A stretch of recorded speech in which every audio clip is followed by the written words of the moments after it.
50 cars filled with Ku Klux Klan members rolled through Monroe, North Carolina, led by the town's own police chief. Their target, a brick house where Marine Corps veteran Robert F. Williams and a group of black World War II soldiers waited. The Klan had terrorized this neighborhood for months, but tonight, black men would shoot back.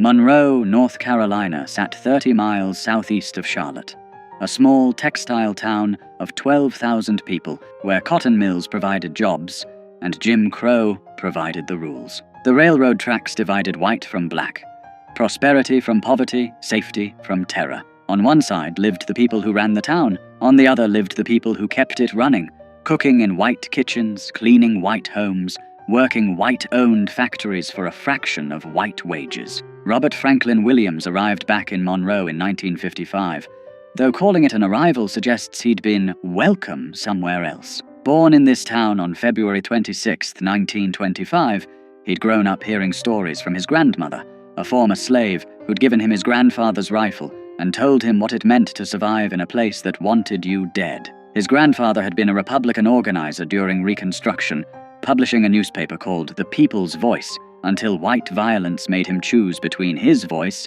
and his life. He chose life, but kept the rifle. Williams knew Monroe's particular brand of hatred intimately. When he was 11 years old, he'd watched police officer Jesse Helms Sr., father of the future senator, drag a black woman bleeding through the streets by her hair after administering what the officer called an arrest. The woman's screams echoed in Williams' head for years. The sight of that badge glinting in the sun, while white onlookers smiled and nodded, taught young Robert a lesson that no school would ever address. The law in Monroe wasn't there to protect him.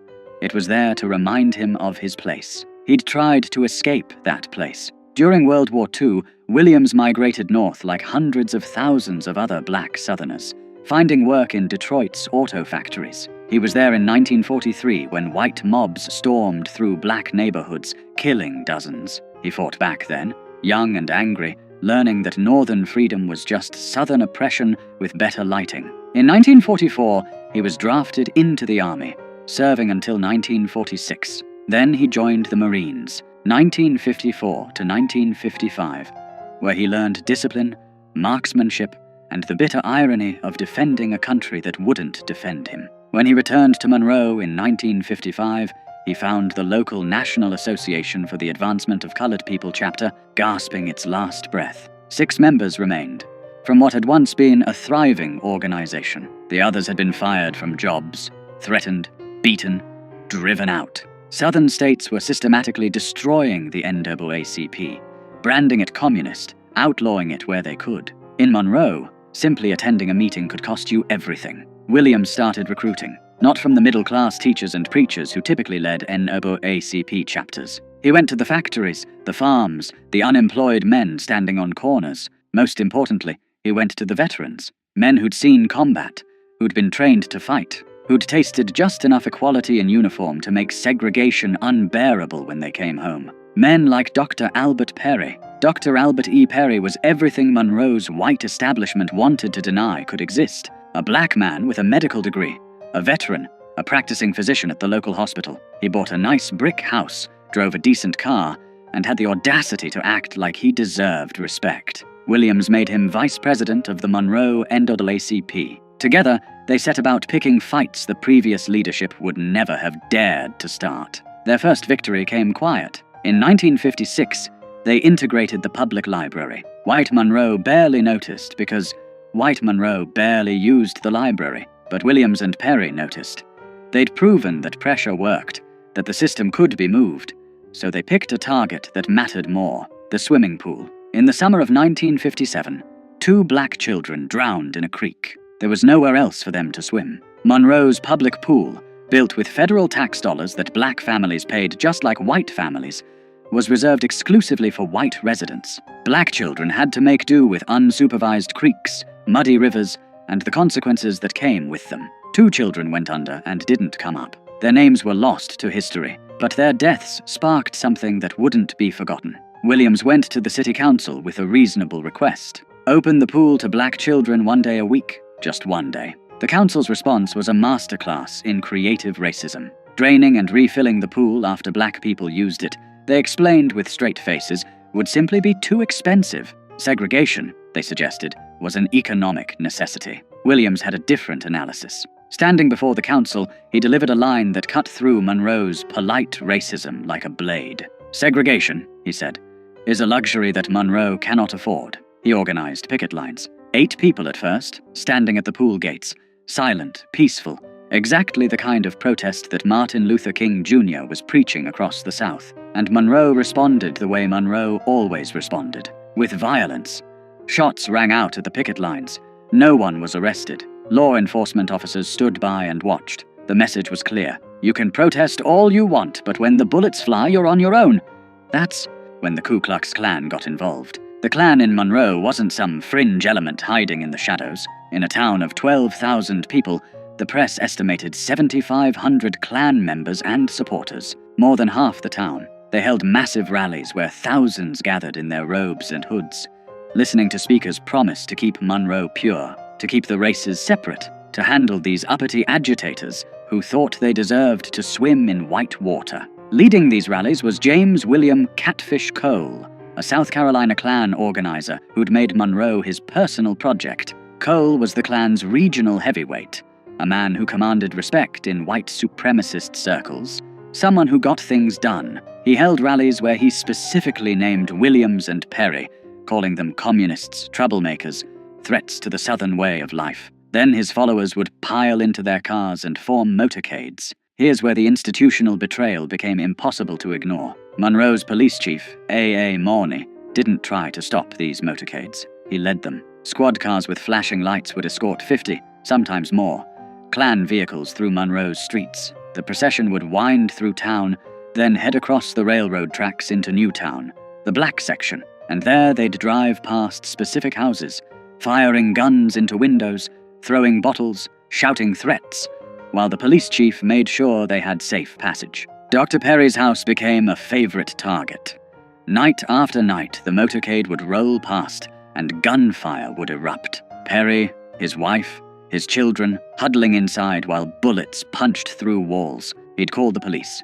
They'd tell him they couldn't confirm any shooting had occurred, despite the holes in his house and the shell casings in his yard. Then they'd suggest perhaps he'd be safer if he stopped causing trouble. Williams made a decision that would define his life and split the civil rights movement. If the law wouldn't protect black people would protect themselves. He applied for a charter from the National Rifle Association. The NRA approved it without hesitation. Williams formed what he called the Black Armed Guard, though officially it was the Monroe chapter of the NRA. 50 to 60 men, most of them veterans like Williams, men who knew how to handle weapons, how to maintain discipline under fire, how to return fire effectively. They trained, they drilled, they bought guns with money raised from supporters, including fundraisers in Harlem, where Malcolm X would later invite Williams to speak at his mosque. They studied tactics, and they prepared Dr. Perry's house like it was a forward operating base. By October 1957, tensions in Monroe had reached a breaking point. The Klan's motorcades continued, increasingly brazen. White Monroe had circulated petitions to have Williams and Perry driven from town. Anonymous death threats arrived daily. Williams' insurance company cancelled his coverage, citing the risk. When he asked the police chief why his insurance was cancelled if there was no danger, the chief had no answer. On October 5th, 1957, the Klan decided to make their point permanent. They were going to Dr. Perry's house, and this time they weren't just going to shoot at it. They were going to burn it down with everyone inside. Williams got word through the black communities network. People who worked in white homes, who overheard conversations, who understood that information meant survival. The Klan was coming, in force. Tonight. Williams and his men moved into Perry's house that afternoon. They stacked sandbags along the windows. They positioned men with clear fields of fire. They made sure everyone understood the plan. No one fires first, but when they do fire, we fire back. Aim low. Disable. Don't kill if possible. Make it clear we're serious without giving them martyrs. As the sun set, they waited. Perry's family had been moved to safety. Inside the house were only men who'd made peace with what might happen next. Veterans who'd survived war only to find themselves at war in their own hometown. Men who'd sworn oaths to defend their country and were now defending their community from their neighbors. The sound reached them first. Engines. Lots of engines. Then the glow of headlights. Dozens of them. winding through Monroe's streets. The motorcade rolled past City Hall, past the courthouse, past the nice white neighborhoods where people watched from their porches like it was a parade. Then it crossed the tracks into Newtown, 50 cars or more, packed with Klan members in full regalia. At the front, Monroe Police Chief Morney's squad car, lights flashing. The motorcade snaked through Newtown streets, and residents who'd seen this before pulled their children inside, turned off their lights, prayed this night wouldn't be the night someone they loved got killed. The procession turned onto Perry Street. The cars slowed, then stopped, engines idling. Men began to emerge, white robes gleaming in the headlights. Some carried torches, some carried guns. All of them carried the certainty that this was their town, their right, their prerogative to do as they pleased. Then the shooting started.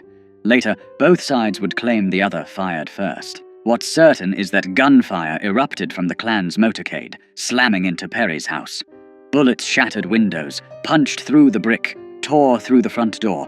The roar was deafening, dozens of weapons firing at once. Inside the house, Williams gave the order. Fire! The response was disciplined, controlled, exactly what you'd expect from trained soldiers. Muzzle flashes erupted from Perry's windows. The veterans inside had positioned themselves for overlapping fields of fire. They aimed low, at car tires, at legs, at anything that wasn't lethal but would make their point crystal clear. The Klan had never experienced this. In all their years of terrorizing black neighborhoods, shooting into homes, burning crosses, inflicting violence with impunity, they'd never faced organized armed resistance. The psychological impact was immediate and total. These weren't victims cowering in the dark. These were soldiers returning fire. The Klan panicked. Men in white robes scrambled back to their cars.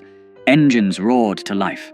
Tires squealed. The entire motorcade broke formation and fled in every direction, some cars running into each other in their desperation to escape. Within minutes, the street was empty except for abandoned robes, dropped torches, and the fading sound of engines racing back across the tracks to the safety of white Monroe. Inside Perry's house, Williams and his men held their positions. No pursuit, no celebration. They maintained their perimeter through the night, knowing retaliation might come. But it didn't. The Klan had been routed, humiliated, driven from a black neighborhood by black men with guns. The next morning, Monroe's city council held an emergency session.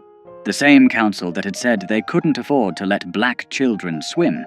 The same council that had turned a blind eye to months of Klan terrorism. They passed an ordinance effective immediately. The Ku Klux Klan was banned from Monroe without a special permit from the police chief. That ordinance was the first crack in Monroe's wall of white supremacy. Not because the council suddenly developed a conscience, but because armed black veterans had demonstrated something white Monroe couldn't afford to ignore. In Williams' own words, racists consider themselves superior beings and are not willing to exchange their superior lives for our inferior ones. They are most vicious and violent when they can practice violence with impunity. The shootout barely made the news. The Monroe Journal mentioned it briefly. 3 black newspapers covered it. The national press ignored it completely. Just 3 months later, when the Lumbee tribe would rout the Klan in a similar confrontation, national media would descend on North Carolina. Life magazine would run photo spreads. Politicians would issue statements. But when black men defended themselves with guns, white America decided that story was better left untold. Williams understood why. As he'd later write, the national press played up the Indian Klan fight because they didn't consider this a great threat. The Indians are a tiny minority, and people could laugh at the incident as a sentimental joke. But no one wanted black people to get the impression that this was an accepted way to deal with the Klan, so the white press maintained a complete blackout about our fight. But word spread through black communities across the South. Veterans heard what had happened in Monroe. Working people heard. Young activists heard. The message was clear. Nonviolence was a tactic, not a suicide pact. You could advocate for peace while keeping a rifle behind the door. The October 5th. Shootout didn't end Monroe's racial violence, but it fundamentally changed its character. The Klan never conducted another motorcade through Newtown. They couldn't. They'd been exposed as cowards who only fought when resistance was impossible. When black men shot back, they ran. Less than a month later, the Klan tried a different approach. If they couldn't eliminate the troublemakers by force, they'd eliminate them through the legal system. Dr. Perry was arrested on charges of performing an abortion on a white woman. The accusation was almost certainly false. Perry was Catholic. opposed to abortion on religious grounds. The woman herself said she'd asked him to perform the procedure, but that he'd refused. None of that mattered. The newspaper headline screamed, "Negro doctor arrested for criminal abortion on white woman." The racism was coded into every word. A black man's hands on a white woman's body, even in a medical context, was treated as inherently criminal. Perry was jailed. Williams led armed demonstrations at the courthouse, hundreds of black residents openly carrying weapons, demanding Perry's release. A white benefactor posted $7,000 bond. Perry was freed, but the damage was done. His trial came almost exactly a year after his arrest, October 21st, 1958. He was convicted and sentenced to 5 years in prison. Released after serving just over a year, Dr. Albert E. Perry never got his medical license back. He'd lost his profession, his livelihood, his future, for the crime of standing up to the Klan. The system had accomplished through legal proceedings what the Klan couldn't accomplish with guns. Meanwhile, Williams faced his own reckoning with the broader civil rights movement. In late October 1958, just days after Perry's conviction, a case exploded that would make Williams an international figure. 2 black boys, 9-year-old James Hanover Thompson and 7-year-old David Fuzzy Simpson, had been playing with white children. During a kissing game, a 7-year-old white girl named Sissy Sutton kissed both boys on the cheek. When she mentioned it to her mother, white Monroe reacted with hysterical rage. The mother washed her daughter's mouth with lye. Armed men hunted for the boys. Police arrested James and David, handcuffed them, took them to jail, and spent 6 days interrogating them without allowing them access to parents or lawyers. They were beaten, threatened with lynching, told they'd raped a white girl. Judge Hampton Price heard the case. Such as it was, the boys had no legal representation. They stood silent, terrified. The judge interpreted their silence as a confession. He sentenced both boys to indefinite terms in reform school, possibly until age 21, for a kiss that a white girl had initiated. Williams mobilized international attention. He contacted journalists in Europe. He worked with activists in New York to form the Committee to Combat Racial Injustice. He turned the kissing case into a global embarrassment for the United States, with demonstrations in Paris, Rome, and Vienna. Former First Lady Eleanor Roosevelt intervened with North Carolina's governor. President Eisenhower received thousands of letters. After 3 months, on February 13th, 1959, Governor Luther Hodges pardoned the boys without explanation or apology. They were released.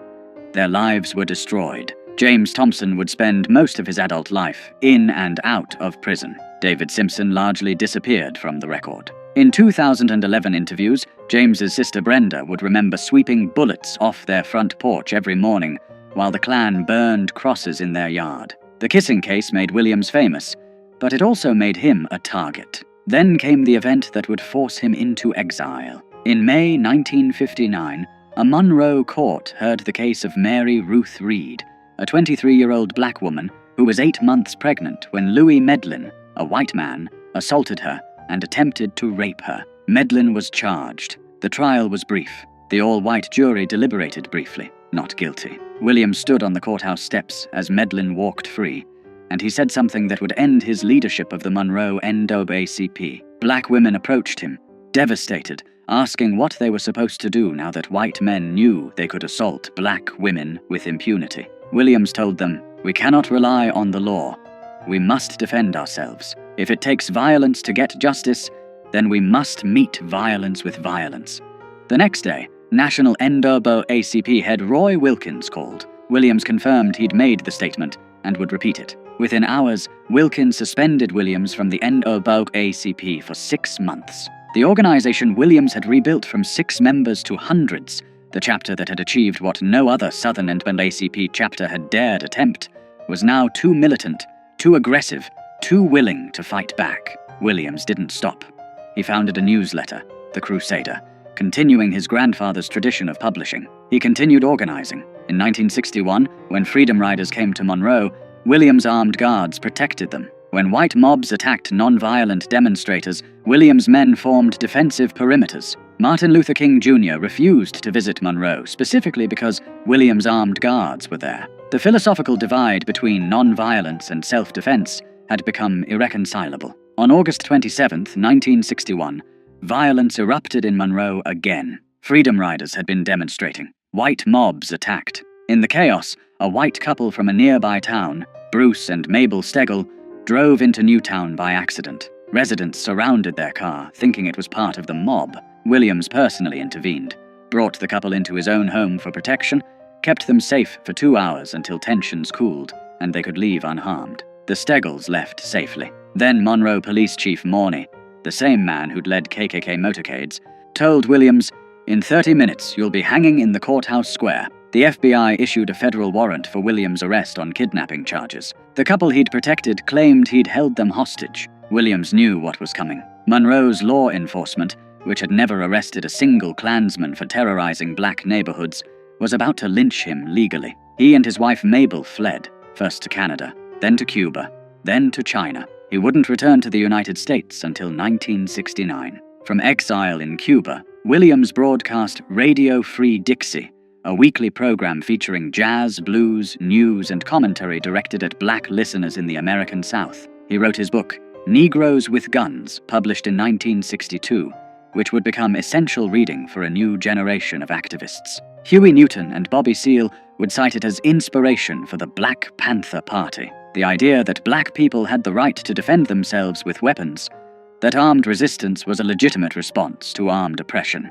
Spread through the Black Power movement of the late 60s, the kidnapping charges were finally dropped in 1975. Williams returned to Michigan, where he lived quietly until October 15, 1996, when he died of Hodgkin's lymphoma at age 71. Rosa Parks delivered his eulogy in Monroe, the town that had driven him into exile for daring to suggest black people deserved to swim in public pools. The night of October 5, 1957, changed nothing and everything. Monroe remained segregated. The Klan remained powerful.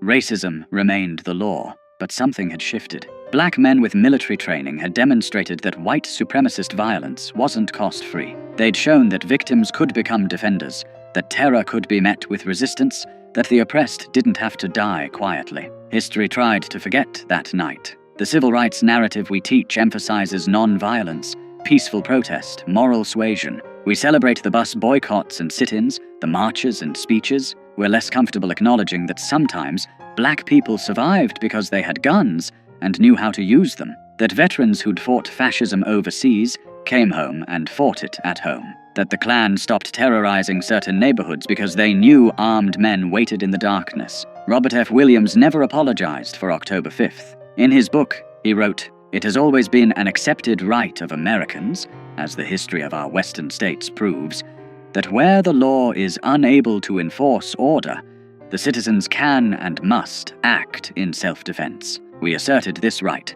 and we did what the law officers refused to do. We stopped the terror. We stopped it permanently." The Monroe shootout poses an uncomfortable question for American history. How much of the progress we credit to moral appeals actually came from the threat of armed resistance? How many white supremacists backed down not because they'd seen the light, but because they'd seen what happened when black veterans shot back? How much of the civil rights movement's success depended on the unspoken pressure of men like Williams, proving that black communities could defend themselves if pushed too far? We'll never know for certain. What we do know is that after October 5, 1957, the Klan never conducted another armed motorcade through Monroe's black neighborhoods. We know that the city council passed an anti-Klan ordinance the very next morning after refusing to act for months. We know that white Monroe's terrorism lost its impunity. And we know that black veterans, men who'd been told they weren't good enough to swim in public pools, proved they were more than good enough to stand their ground when armed mobs came calling. The story of that night, and the man who organized the resistance, deserves more than a footnote. It deserves to be told in full as a reminder that justice in America has often been extracted at gunpoint by people who refused to die quietly. Robert F. Williams and his men didn't start the violence in Monroe. They just finished it.